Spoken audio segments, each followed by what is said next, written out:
El versículo 15 decía, si me amáis, entonces guardad mis mandamientos. Pero, y si esto sucede, entonces el versículo 16 continúa, y este y otra vez está conectando. Si se cumple lo anterior, si se cumple lo del versículo 15, dice, y yo rogaré al Padre y os dará otro consolador para que esté con vosotros para siempre. Realmente este término, y acá, bueno, Jesús es como introduce y conecta con la tercera persona de la Trinidad. Uno podría decir, bueno, consolador, ¿y quién es ese? Bueno, el versículo 17 nos dice quién es. El Espíritu de verdad, al cual el mundo no puede recibir porque no le ve ni le conoce, pero vosotros le conocéis, porque mora con vosotros y estará en vosotros. Bueno, fíjense también que acá la tercera persona de la Trinidad, el Espíritu, bueno, es introducido primeramente como el Consolador. Y acá encontramos que nos dice, os dará otro, ¿verdad? Yo rogaré al Padre y os dará otro Consolador. Bueno, primeramente hay que comentar que los estudiosos comentan que esta palabra otro debe entenderse también no como existen diferentes palabras en griego para referirse a otro. La palabra otro acá se usa una palabra en griego que es alos o ayos, y esa palabra es para referirse a otro, pero no otro que sea diferente en especie, sino otro de la misma clase o de la misma especie. Porque para referirse a alguien que es de una clase diferente, de una naturaleza diferente, existe otra palabra griega que es yeteros o yeteros. Entonces, cuando acá dice que rogaré al Padre y os dará otro consolador, este es otro, pero que es de la misma clase, de la misma especie, de la misma naturaleza que, bueno, que el Padre de quien está hablando, y que otro consolador, podríamos decir que el primer consolador para nosotros acá, pues probablemente sea Jesucristo mismo, ¿verdad? Quien es las buenas noticias del Evangelio. Y bueno, vamos a estudiar un poco acerca de esta palabra consolador porque nos es raro y porque es especial.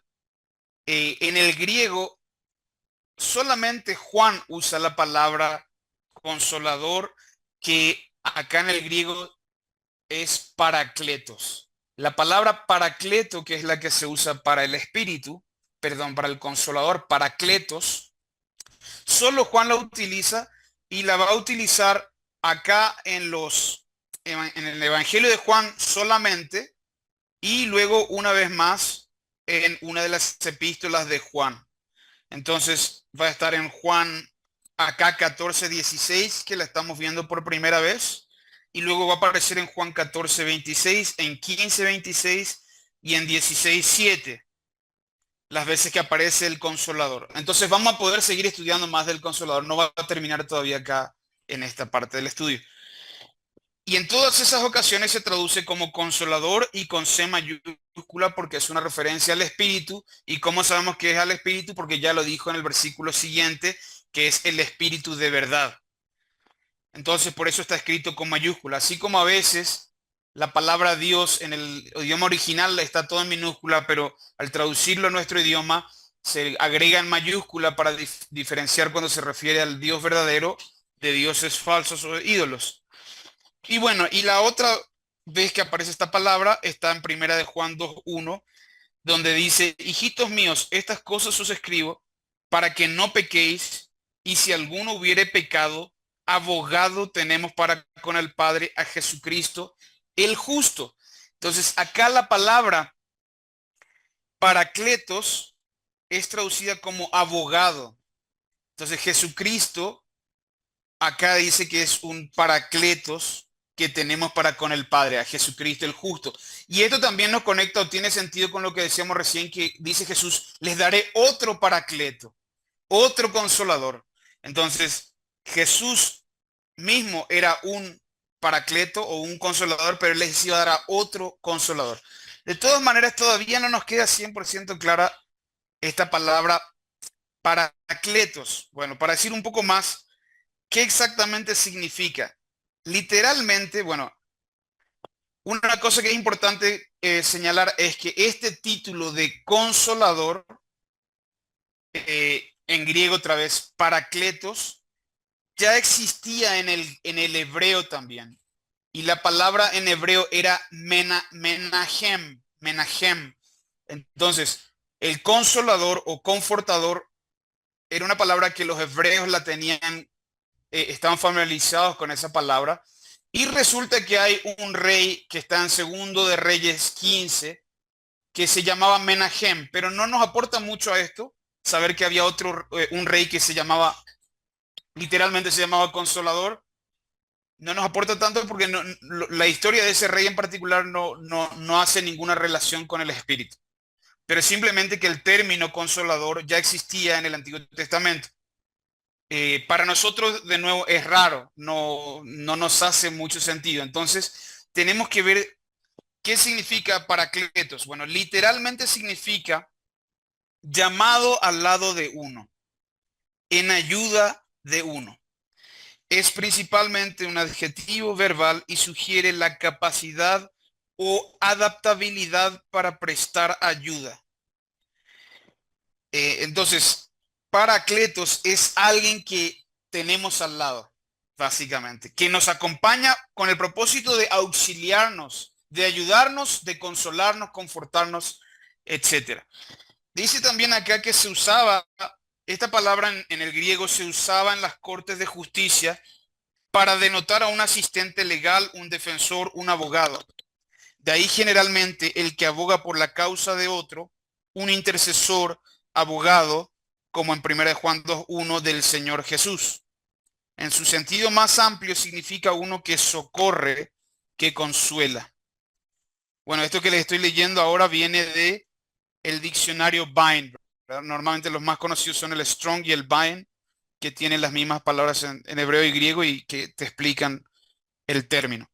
Entonces, paracleto significa bueno, el consolador, digamos, pero si uno utilizara el sentido literal de la palabra, significaría alguien que está llamado al lado de uno, en ayuda de uno. Es decir, alguien que está al lado de ti, al lado de mí, para ayudarme, para confortarme, para consolarme, para interceder por mí. Eso es lo que significa paracleto. Todavía no nos queda tanto, si pensamos ahí, consolador, nos es todavía raro en español la palabra, porque fuera de este uso que se le hace en la Biblia, no nos es tan familiar. Por supuesto, en la cultura cristiana ya estamos familiarizados con el término, pero de todas maneras, en español como que nos es un poco extraño el término paracleto. Entonces, para meditar un poco más acerca de por qué consolador, vamos un momento y si alguien me puede leer Mateo para ver qué es esto de la consolación, ¿verdad? Paracleto, entonces si alguien nos puede leer Mateo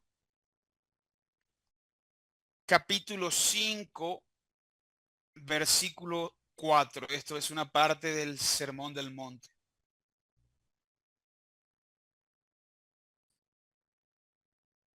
Buenas noches. ¿Lo puedo leer? Buenas noches, hermana. Adelante. Bienaventurados hoy dijiste 4. Bienaventurados Sí. los que lloran, porque ellos recibirán consolación. Esta palabra consolación, bueno, ¿qué entienden que significa ahí ese texto? Para meditar un poco más. ¿Qué significa? Lo que dijo ahí Jesús, bienaventurados los que lloran porque ellos recibirán consolación.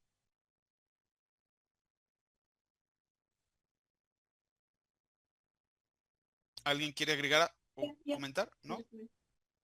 Pues Es, Adelante. aún en medio del dolor, pues dice el Señor que aún en medio de las lágrimas de dolor, Él nos dará la consolación necesaria y pues dice que Él nos dará también gozo, porque pues bienaventurados los que seamos gozosos, bueno, estemos gozosos. Ajá.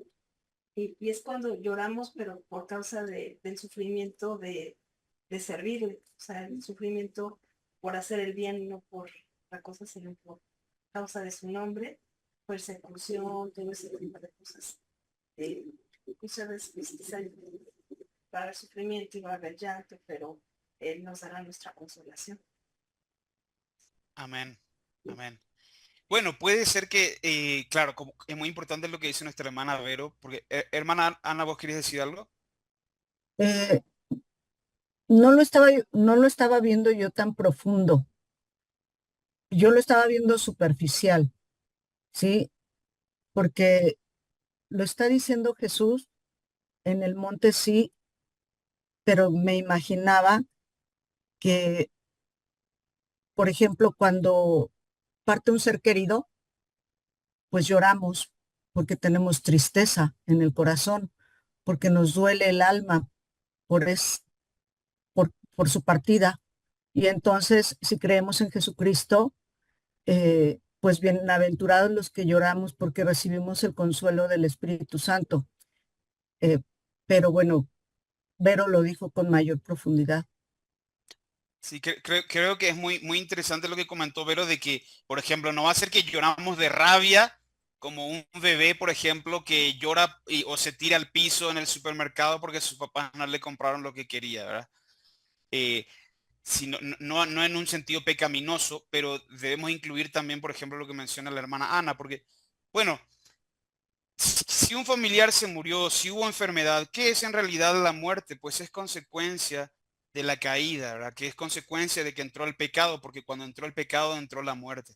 Entonces, todo lo que sufrimos a causa de que entró el pecado, de que hay enfermedades, de que hay muerte, bueno, y en las enfermedades y la muerte, no necesariamente una persona está enferma hoy porque pecó, pero la enfermedad y la muerte entraron a causa del pecado y entonces estamos en un mundo caído y a veces sufrimos, podemos sufrir por enfermedades, podemos sufrir por injusticias, pero en todas las cosas, finalmente, si nosotros buscamos al Señor realmente, nos reconocemos pobres, necesitados, nos humillamos delante de Dios y derramamos nuestra necesidad, vemos nuestra necesidad y acudimos al Señor, bueno, el Señor va a responder, nos va a consolar, nos va a confortar, va a estar con nosotros, va a ser nuestra justicia, va a ser nuestro vengador, va a secar nuestras lágrimas, va a estar con nosotros.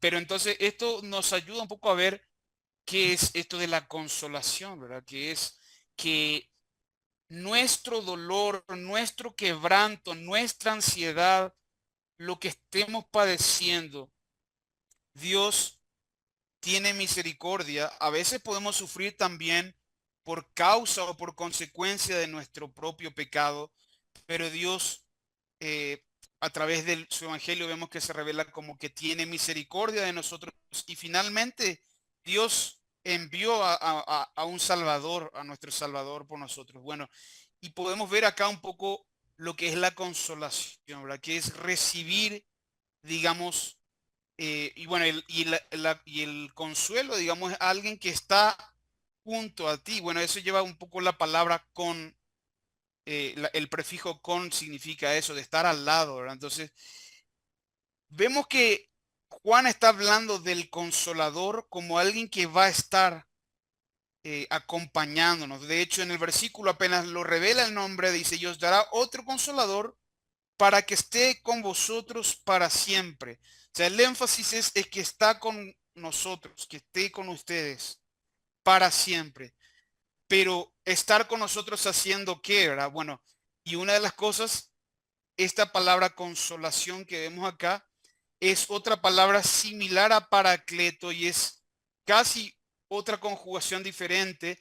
Y ahí sí podemos encontrar mucho más uso de esta otra palabra en las escrituras y es la palabra paracaleo. Entonces, paracleto es la que se usa, paracletos, para el consolador, que es el Espíritu Santo, que significa llamado al lado de uno, en ayuda de uno.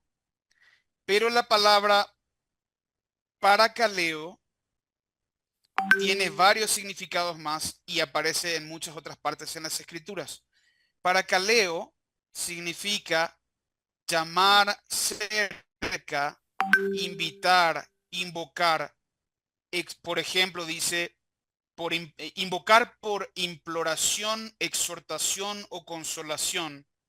También significa orar, presentar, rogar, alentar, amonestar, animar, confortar, consolación, consolar, exhortación, exhortar.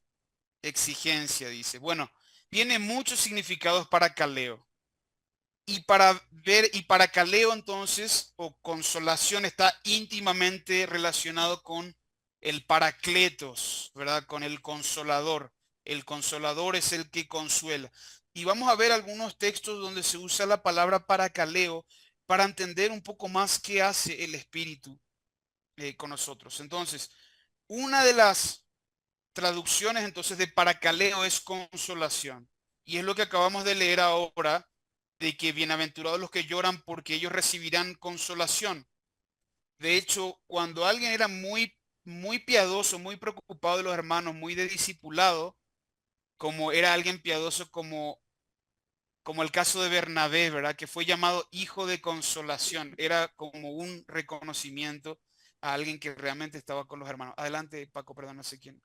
Y nada más que si puedes subir un poquito más tu volumen porque creo que no se oye se oye bajito por acá. Ok, Gracias, perdón, Simón. perdón. A ver, voy a ver acá el dispositivo de entrada, volumen. Perdón. Uy. Bueno. Mm,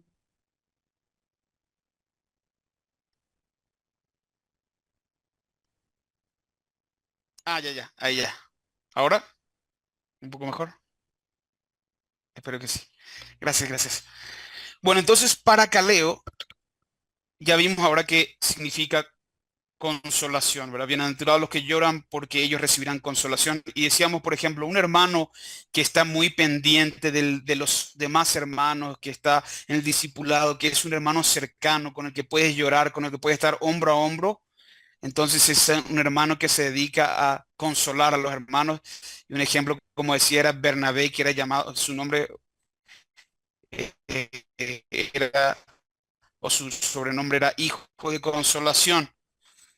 Ahora vamos a ver otras formas en que se traduce también para caleo y cómo es que realmente no debemos hacer esto a veces, tomar un término y tratar de aplicar todos los significados juntos, pero casualmente resulta que el Espíritu Santo, su papel, está relacionado con todos estos otros usos de la palabra para caleo también. Entonces, además de consolación, encontramos otra traducción de paracaleo, otro uso para la palabra, otro significado para la palabra paracaleo. Y si alguien entonces nos puede leer segunda de Timoteo 4, versículos 1 al 3.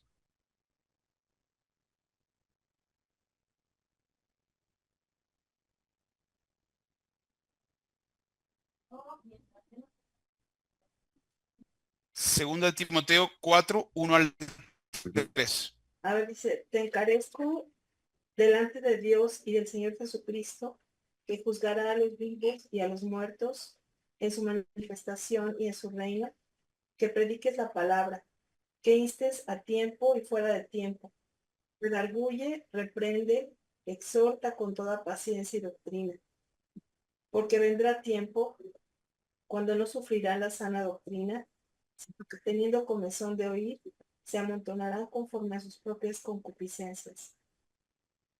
Amén. Gracias, hermana. A ver, se amontonarán maestros conforme a sus propias concupiscencias. Bueno, una de las cosas del Espíritu es que en el texto que estamos estudiando de Juan es llamado en el siguiente versículo, versículo 16, es llamado el Espíritu de verdad, ¿verdad? Creo que versículo... eh, sí, en el versículo 17, el Espíritu de verdad. Entonces, uno de los papeles del Espíritu Santo está relacionado con la verdad. Por eso cuando decía también que no debemos tomar en menos tampoco la verdad, cuando Jesús dijo, yo soy el camino, la verdad y la vida, lo más importante es conocerlo, pero no es que la verdad de Dios o la doctrina o la enseñanza que podemos aprender de las verdades bíblicas no sean importantes, ¿verdad? Uno de los papeles del Espíritu tiene que ver con manifestar la verdad y específicamente con la palabra de Dios. Por ejemplo, sabemos que nos dice que los hombres de Dios fueron inspirados, hablaron siendo inspirados por el Espíritu Santo. Nos va a hablar en un momento de que el Espíritu va a guiar a los apóstoles a hablar las palabras cuando sean llevados ante las autoridades y demás. El Espíritu va a capacitarles para que ellos puedan hablar lo que deben de hablar. Pero en este texto que acabamos de leer de 2 de Timoteo, vemos que la palabra paracaleo, 2 de Timoteo 4, 1 al 3, aparece ahí. Bueno, acá habla de la palabra de Dios. Te encarezco delante de Dios con toda solemnidad y dice que prediques la palabra. Y cuando dice qué tiene que hacer con la palabra, una de las cosas que ahí dice es redarguye, reprende y dice exhorta con toda paciencia y doctrina. Otra vez ahí doctrina está relacionado también con verdad, ¿verdad? Pero exhorta es la palabra paracaleo y es como tomar esta palabra de Dios que está siendo predicada y aplicarla, ponerte lado a lado con la persona a la que en este caso le estás predicando y aplicarle la palabra para consolar su vida o para reprenderlo, como dice ahí, o redarguirlo, pero es finalmente aplicarle la palabra a su corazón, básicamente, acompañándole, y entonces ahí se traduce como exhortar, ¿verdad? Paracaleo. La misma palabra que en el otro texto era consolación, acá significa exhortar. Y entonces, bueno, y vemos otra vez que el paracletos, que es otra conjugación de paracaleo, también entonces el espíritu está íntimamente relacionado con la verdad, con manifestar la verdad y convencer a la gente que está oyendo de la verdad, convencer de justicia, de juicio y de pecado, con tomar la palabra y iluminar el entendimiento de los hombres y que puedan entender, que puedan recibir la palabra. Vemos al Espíritu haciendo eso. Y entonces acá se traduce como exhortar. Y un último significado de paracaleo que también se va a relacionar finalmente con, con el trabajo del Espíritu. Si alguien nos puede leer Mateo 26, 53.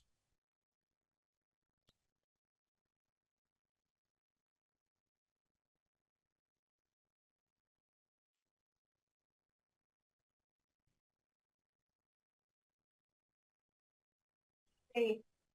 ¿Acaso piensas que no puedo ahora orar a mi padre? Que él no me daría más de 12. Ay, no. Sí, y él Sí, ese es. me daría más de 12 legiones de ángeles. Sí, parece un texto nada que ver, ¿verdad? Raro, pero en realidad acá fíjense que la palabra paracaleo está en orar. Jesús está diciendo, ¿acaso piensas que no puedo ahora orar?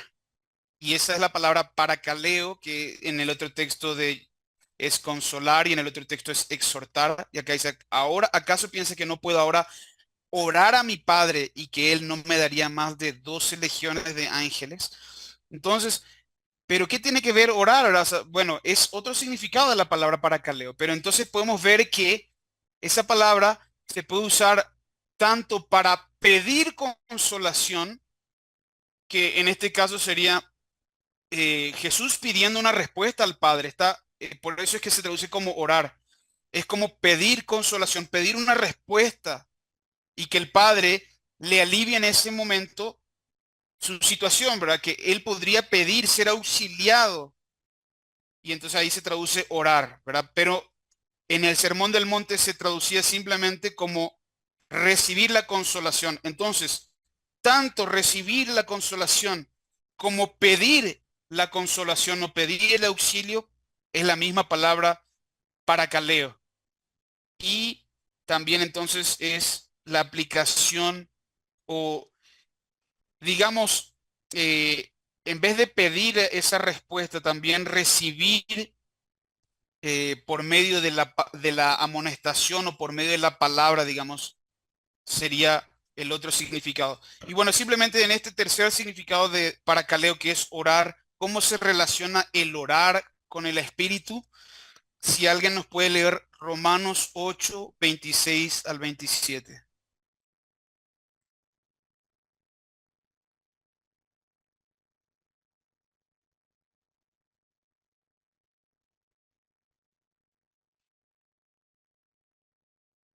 Y de igual manera, el Espíritu nos ayuda en nuestra debilidad, pues que hemos de pedir como conviene no lo sabemos, pero el Espíritu mismo intercede por nosotros con gemidos indecibles. Mas el que escudriña los corazones sabe cuál es la intención del Espíritu, porque conforme a la voluntad de Dios intercede por los santos. Este texto es un texto que todos conocemos, pero gracias, pero es algo que realmente es impresionante meditar en lo que esto significa, ¿verdad?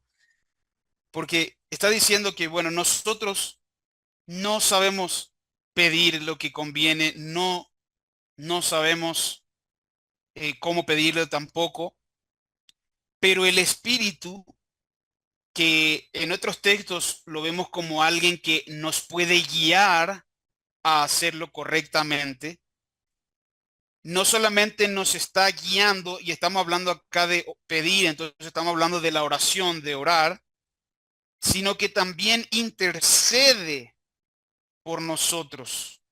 El Espíritu mismo básicamente intercede como un mediador, así como Jesucristo también es un mediador, como orando. Y fíjense que dice, más el que escudriña los corazones sabe cuál es la intención del Espíritu, porque conforme a la voluntad de Dios intercede por los santos.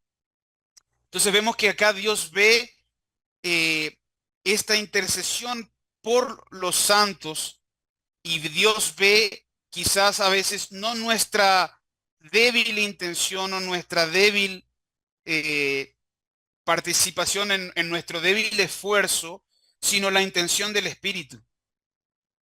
La intención del Espíritu y la intercesión del Espíritu. Entonces vemos que el Espíritu está participando en la oración también. De manera que el Espíritu, hemos visto, se relaciona con, y ciertamente está para consolarnos, para estar con nosotros. Vamos a ver un poco más enseguida de eso. Pero también el Espíritu está para llevarnos a la palabra. Parte del ministerio del Espíritu es en la palabra. A los discípulos les había de decir que habían de hablar. Vemos que la exhortación, digamos, por medio de la palabra que ha sido inspirada por el Espíritu, y que nosotros podemos hablar y debemos predicar, porque nos ha sido mandado delante del Señor Jesucristo hacerlo, pero el Espíritu es el que exhorta, el que consuela también. El Espíritu es el que reveló la palabra, el que va a convencer de juicio y de pecado para que esa exhortación sea recibida. Así también el Espíritu entonces nos ayuda en la oración, ¿verdad? Intercede por nosotros. Y entonces vemos que el Espíritu participó en la palabra, en la oración, en la consolación. Y volviendo un poco a nuestro texto ahora,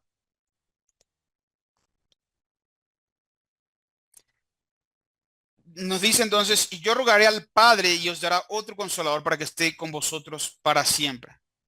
Y podrían surgirnos acá entonces la pregunta, ¿qué diferencia hace? Porque bueno, nos está diciendo que vamos a tener el Espíritu para siempre. ¿Qué diferencia hace tener al Espíritu? Bueno, ya hemos visto ahora algunas cosas muy rápido de lo que el Espíritu hace, ¿verdad? Del papel del Espíritu. Pero fíjense que acá dice, bueno, el Espíritu de verdad, versículo 17, al cual el mundo no puede recibir porque no le ve ni le conoce, pero vosotros, dice que el mundo no le ve ni le conoce, pero vosotros, y no dice ustedes sí le ven, pero dice, pero vosotros le conocéis. Y ahí está la palabra misma que estábamos hablando hace un momento de conocer al Padre, de que, de que Felipe, ¿cuánto tiempo estoy con vosotros y no me has conocido? Conocer al Padre, conocer al Hijo y ahora conocer al Espíritu. Está hablando acá, le conocéis. Pero fíjense, dice, porque mora con vosotros y estará en vosotros. Uno podría tener esta duda de qué diferencia había antes en el Antiguo Testamento con el Espíritu, porque sabemos que el Espíritu no solamente es revelado a partir del Nuevo Testamento. Si alguien, por ejemplo, puede leernos ahora segundo de Samuel, capítulo 23, versículo 2.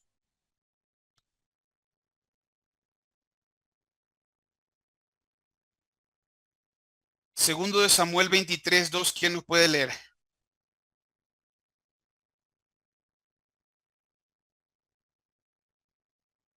Dice, el Espíritu de Jehová ha hablado por mí y su palabra ha estado en mi lengua.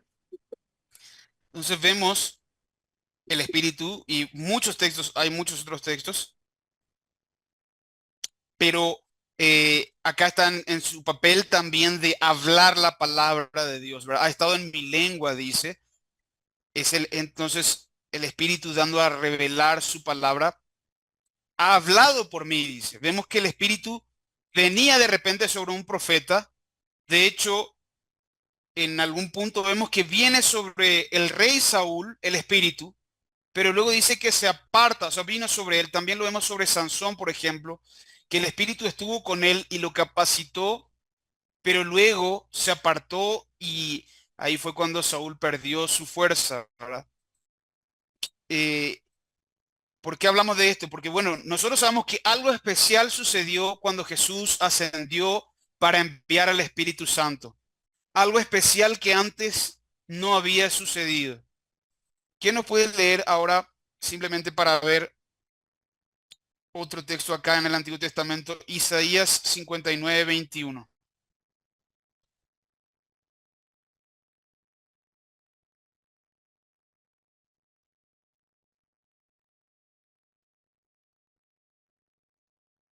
Yo, hermano, Adelante. 59, ¿qué? 21. Isaías 59, 21. Dice, y este será mi pacto con ellos, dijo Jehová, el espíritu mío que está sobre ti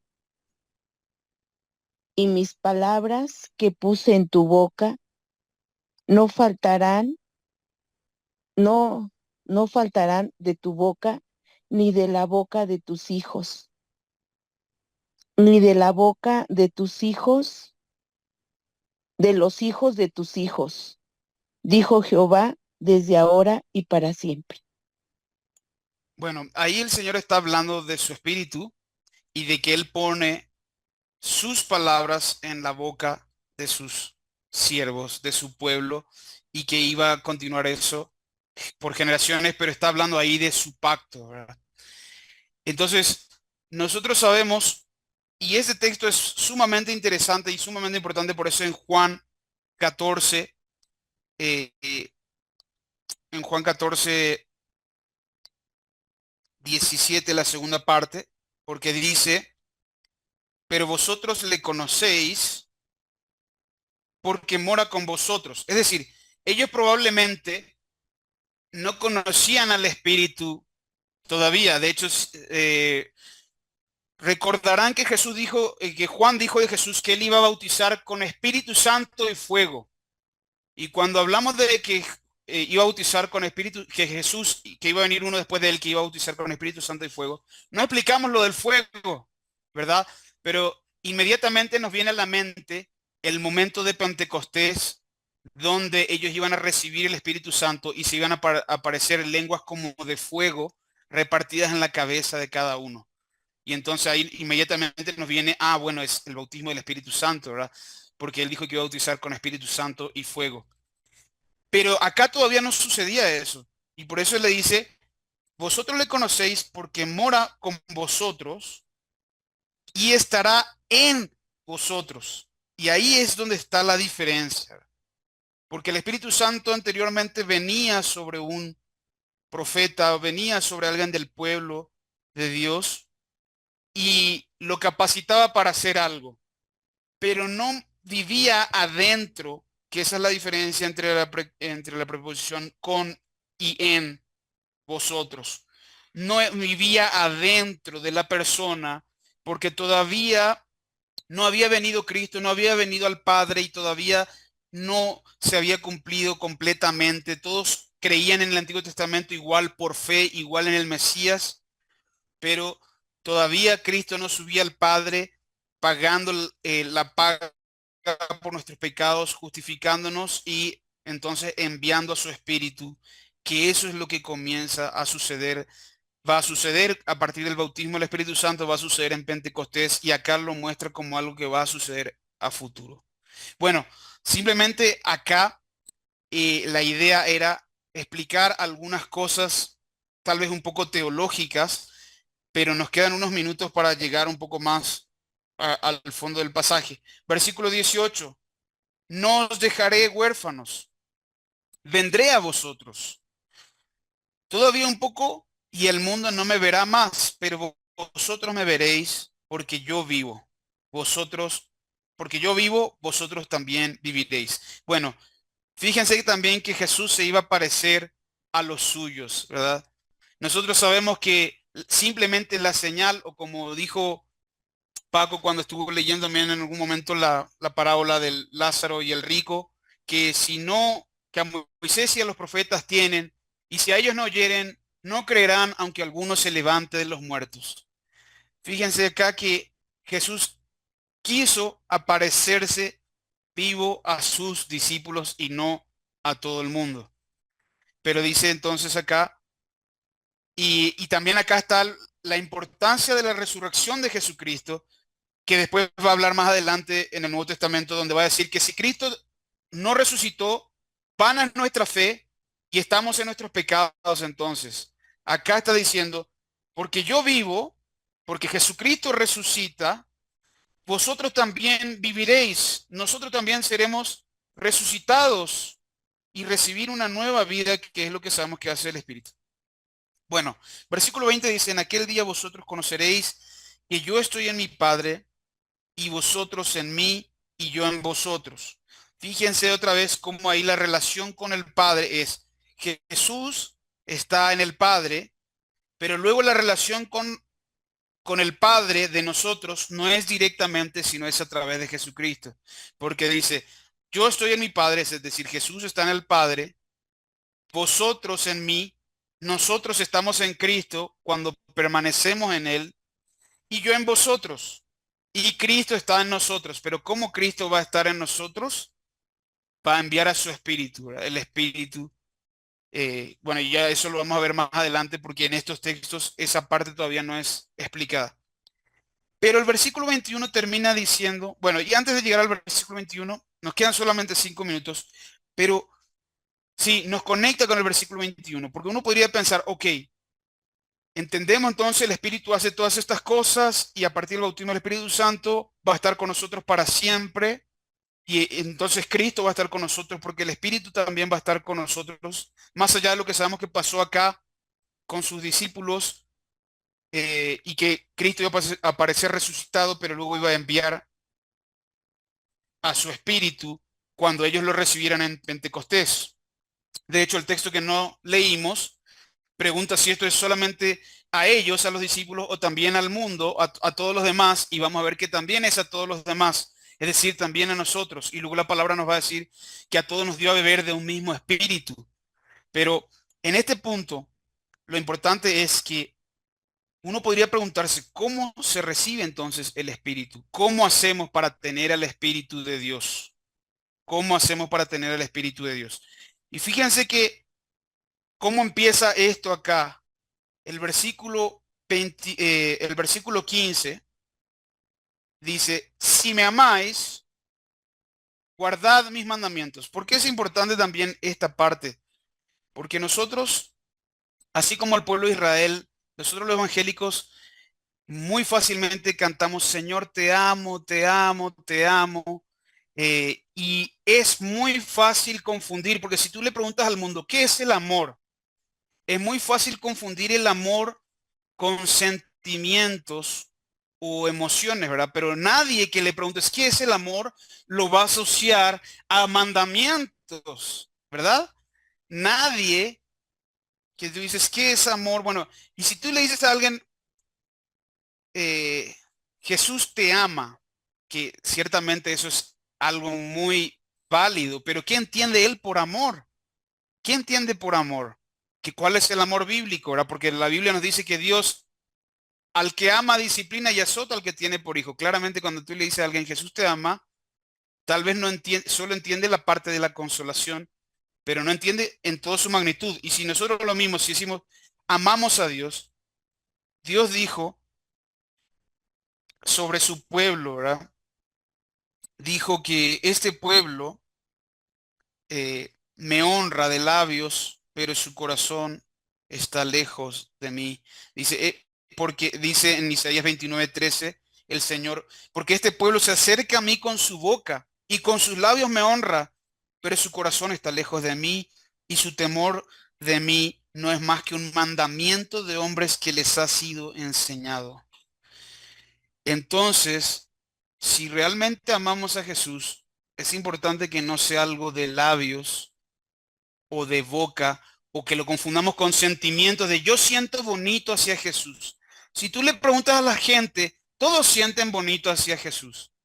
Hasta el no creyente, hasta el ateo a veces va a sentir pensamientos bonitos hacia Jesús. Pero él dijo, si me amáis, guardad mis mandamientos. Entonces no está relacionado solamente con... ¿Y qué va a pasar si eso sucede? Porque la pregunta que yo hice recién es, ¿cómo entonces se recibe el Espíritu Santo? ¿Cómo se recibe el Espíritu Santo?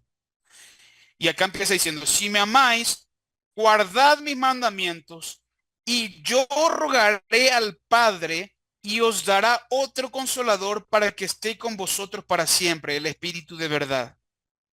Es decir, comenzando con los mandamientos de Jesús, si nosotros amamos o decimos que le amamos, pero si realmente guardamos sus mandamientos, entonces Él va a rogar al Padre para que envíe al Espíritu Santo a nosotros.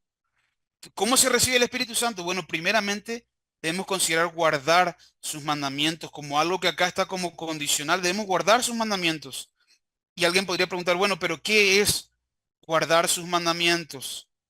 Y entonces, si alguien nos puede leer ahora, estamos, nos quedan 2 minutos, estamos a punto de terminar, pero si alguien nos puede leer Santiago capítulo 1, versículos 18 al 25.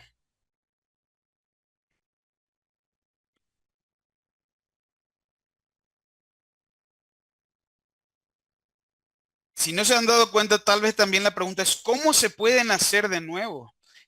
Porque nosotros sabemos que el Espíritu es el que nos va a hacer nacer de nuevo. ¿Cómo es que eso se puede hacer? ¿Cómo puede suceder? Bueno, Jesús empieza acá diciendo, si me amáis, guardad mis mandamientos, yo rogaré al Padre y les enviaré otro consolador. Bueno, ¿quién nos puede leer ahora Santiago 1, 18 al 25? Él en su voluntad nos hizo nacer por la palabra de verdad para que seamos primicias de sus criaturas. Por esto, mis amados hermanos, todo hombre sea pronto para oír, tardo para hablar, tardo para irarse, porque la ira del hombre no obra la justicia de Dios. Por lo cual, desechando toda inmundicia y abundancia de malicia, recibid con mansedumbre la palabra encantada, la cual puede salvar vuestras almas. Pero sed hacedores de la palabra, y no tan solamente oidores, engañándoos a vosotros mismos. Porque si alguno es oidor de la palabra, pero no hacedor de ella, este es semejante al hombre que considera en espejo su rostro natural, porque él se considera a sí mismo y se va, y luego olvida como él. Mas el que mira atentamente en la perfecta ley, la de la libertad, y persevera en ella, no siendo oidor olvidadizo, sino hacedor de la obra, este será bienaventurado en lo que hace. Amén.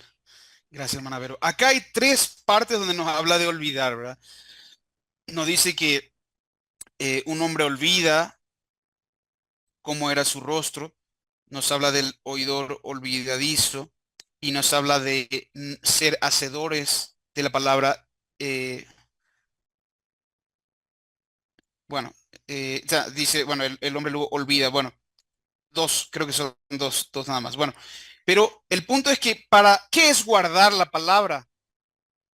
Para Santiago acá, si tú no haces la palabra, si tú no la llevas a la obra, es lo mismo que olvidarla. Es un oidor olvidadizo. Por eso dice, sed hacedores de la palabra y no tan solamente oidores, engañándoos a vosotros mismos. Entonces, acá hay dos cosas que nos desconectan totalmente. Bueno, dentro de lo que está diciendo Jesús y lo que acá dice Santiago, dos cosas que nos sacan totalmente de onda. Primero, nosotros no relacionamos el amor jamás con guardar mandamientos. Nosotros cuando hablamos de amor pensamos en otras cosas. No pensamos en guardar mandamientos, pero tampoco pensamos, al hablar de guardar la palabra o guardar mandamientos, tampoco pensamos nosotros que eso es libertad. Pero acá nos dice Santiago, mas el que mira atentamente, porque no queremos ser como el hombre oidor olvidadizo, ¿verdad? Entonces, ¿cómo debemos ser? Dice acá, mas el que mira atentamente en la perfecta ley, la de la libertad, y persevera en ella, no siendo oidor olvidadizo, sino hacedor de la obra, este será bienaventurado en lo que hace. Entonces, nosotros no asociamos mandamientos con amor, y tampoco solemos asociar libertad con guardar cosas de la palabra ni con la ley. Al contrario, nosotros pensamos que libertad es freestyle, ¿verdad? Cada uno lo que mejor le parezca, ¿verdad? Pero fíjense también que este texto de Santiago empieza diciendo, Él de su voluntad nos hizo renacer por la palabra de verdad. Nos hizo nacer, perdón. Fíjense cómo la palabra está relacionada al nuevo nacimiento, según lo que acá está diciendo Santiago. Nos hizo nacer por la palabra. Y Jesús comienza diciendo, si me amáis, guardad mis mandamientos y yo enviaré a otro consolador. Entonces vemos cómo es que la palabra, los mandamientos y con los mandamientos de Jesucristo, o lo que acá también es llamado perseverar en la ley de la libertad, perseverar como algo en lo que tenemos que ir adelante, guardarlo, conservarlo. De hecho, la palabra guardar significa vigilar, poner atención, atesorar, guardar, preservar, mantener. Entonces, eso está relacionado acá con nacer de nuevo. O sea, o ese es el camino para nacer de nuevo, a través de la palabra de verdad, o como dice Jesucristo, a través de guardar sus mandamientos. Y para no dejar con duda también, porque todavía uno podría preguntarse, bueno, igual, pero ¿cómo se nace de nuevo? Entonces, bueno, comencemos por escuchar los mandamientos, escuchar la palabra, por la palabra que es predicada, por los mandamientos de Jesucristo, es que una persona oyendo y haciendo, vemos que realmente está guardando la palabra. Si para la Biblia, entonces para Santiago, si tú no lo haces, es lo mismo que seas un oidor olvidadizo, es lo mismo que no la tienes, o sea, es lo mismo que la escuchaste, qué lindo mensaje, qué linda filosofía, qué linda religión, pero para Santiago tú eres alguien que directamente se olvidó. Entonces, la forma de recordarla para Santiago no es solamente memorizarla, sino que es hacerla.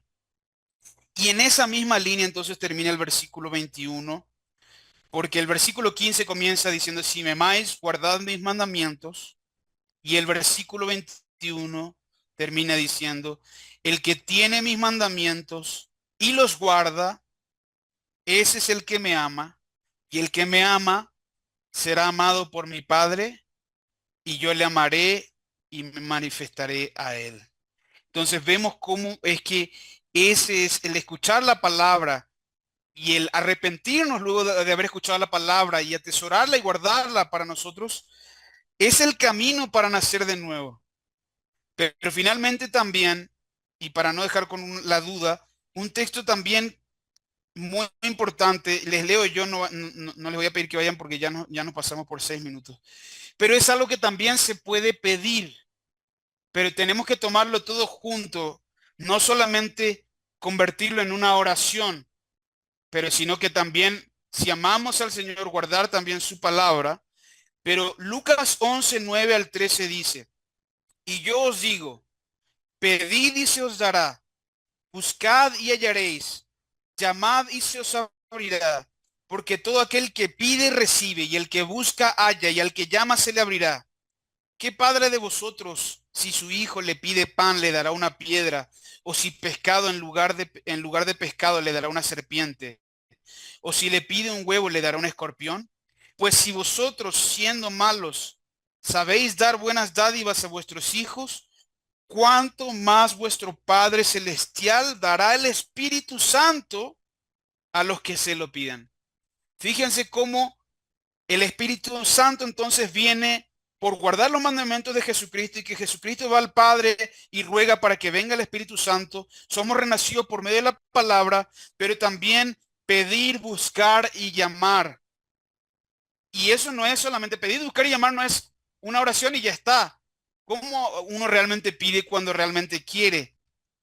Pide, busca, llama insistentemente hasta que realmente recibe la respuesta de parte de Dios. Y finalmente, es Dios el que envía su Espíritu Santo. Es Dios el que hace nacer de nuevo. No es algo que nosotros podemos eh, convertirlo en un ritual para nacer de nuevo, para recibir el Espíritu Santo, pero es algo por lo que podemos pedir y que nuestro Padre ciertamente nos va a dar, pero también es algo que sucede el nuevo nacimiento a través de escuchar los mandamientos de Jesús, guardarlos y atesorarlos. Bueno, perdón, hermano, nos fuimos muchísimo.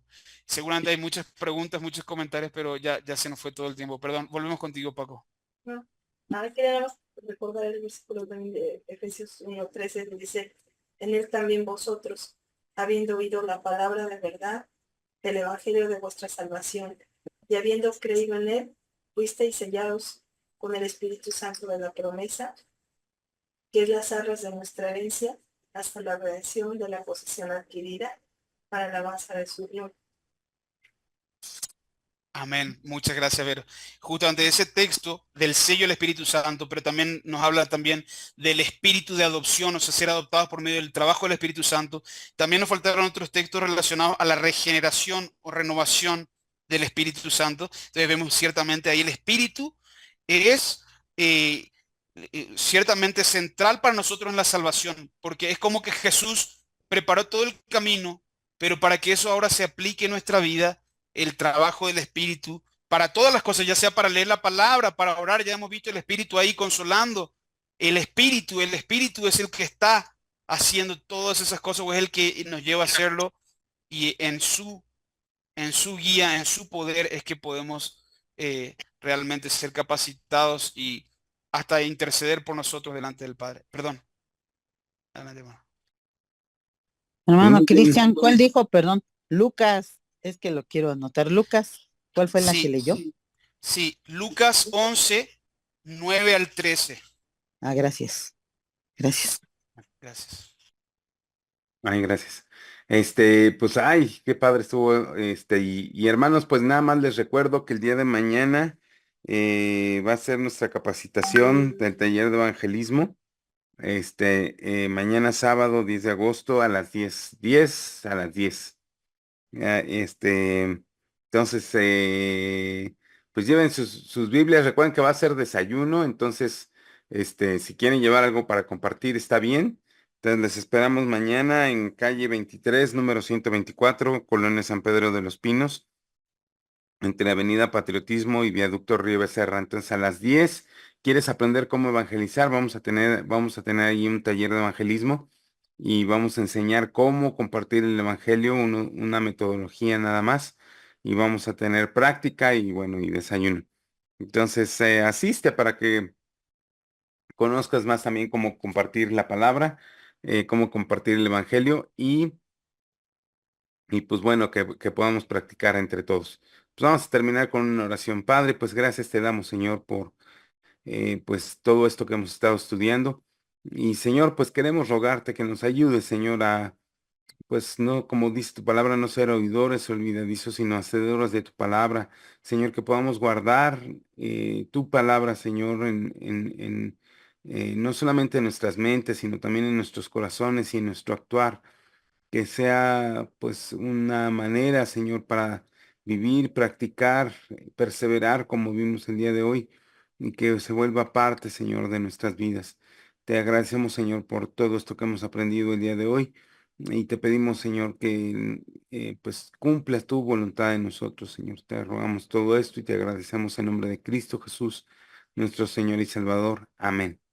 Amén. Bueno, pues entonces te esperamos el día de mañana y si no, te esperamos también el día domingo a las 11 de la mañana en la misma dirección. Que Dios las bendiga, hermanos. Buenas Gracias. noches. Buenas noches, Buenas hermanos. noches. Amamos Amén. mucho. Dios los Gracias, bendiga. hermanos. Gracias. Buenas noches.